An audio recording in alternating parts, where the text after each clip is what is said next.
In this tutorial, I'm going to show you how to combine a line graph and a column graph, just like this one here in Microsoft Excel. As always, if you find this tutorial useful, please consider giving it a like, as it is one of the simplest ways to support the channel. Without further ado, let's jump into Excel and get started. For this example, I have the average monthly temperatures and rainfall data for Madrid in Spain. To start with, I'll create a basic column chart to show the average monthly temperatures. To do this, I will highlight my labels in the top row and the data for the average temperatures below.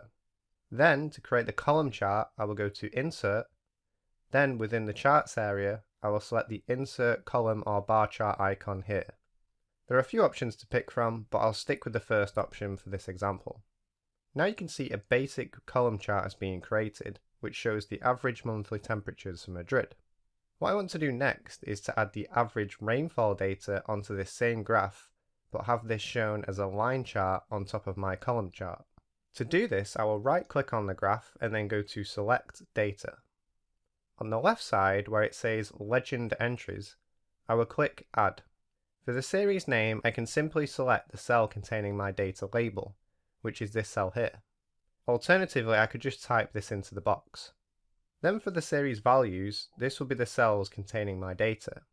So, I will highlight all of my data and then press the Enter key on my keyboard.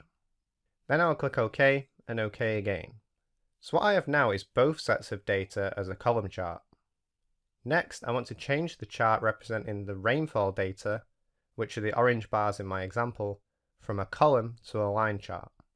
To do this, I will right click on one of my orange chart bars, and then I will select Change Series Chart Type. Within the new window, I can now change the appearance of each dataset independently. For me, I'm going to change the rainfall data to align with markers. You can, of course, choose any type of chart you like from these drop-down menus.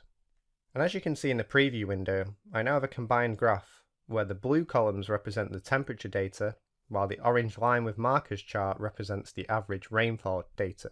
If, like me, your different datasets are measured in different units, then you will ideally want to add a secondary axis. So I will tick the option here to add a second y-axis for my rainfall data. This will add a new y-axis to the right. Now the left y-axis corresponds to my first dataset, the average temperatures, and the right y-axis corresponds to my second dataset, the average rainfall data. Finally, I'll click OK to create the graph. Now you know how to combine a line and column graph in Microsoft Excel. If you found this video useful, please leave a like. It really does help support the channel. If you've got a question, pop it down in the comments below. Also, consider subscribing for more weekly tutorials.